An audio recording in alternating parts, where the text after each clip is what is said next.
All right, next we have Megan Crooks, Breaking the Wall of Phantom Pain Prevention. Imagine you have a painful leg cramp. How would you feel if you reached down to stretch your leg and your hands simply passed through thin air?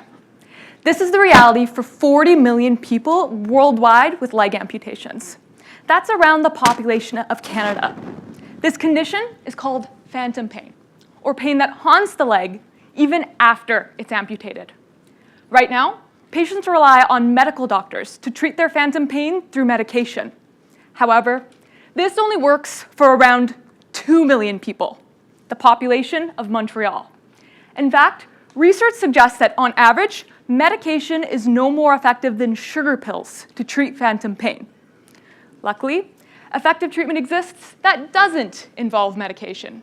However, it relies on a few specialized physiotherapists, and it can take up to 2 years to see them in our publicly funded system.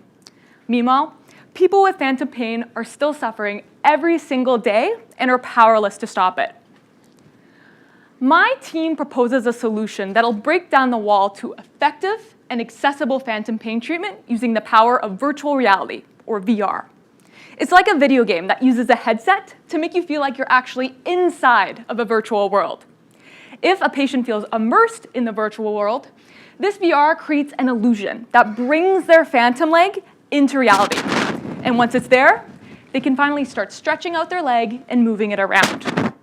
I conducted a preliminary study where I had people with leg amputations try this VR to see if it's actually able to create this illusion. 100% of my participants felt immersed in the VR, and 50% reported being able to move their phantom leg in a way they never had before after just their first session. In other words, we already have the necessary ingredients to treat phantom pain. And this is just the beginning. With this VR, for the first time ever, patients will have the power to self-administer phantom pain treatment without relying on physiotherapists. This will give them the power to prevent their phantom pain from happening at all. This is because research suggests that if you administer phantom pain treatment within 2 months following amputation, you can reduce the number of patients who experience phantom pain after 6 months by half. I'm currently conducting another study in the hospital to see if patients are even interested in using a treatment like this so soon after their amputation. And so far, 72% of the patients that I've screened have been interested in using this VR and want to try it.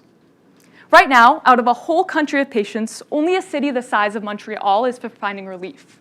But with this VR, 20 times more patients will be able to treat their invisible pain. Thank you.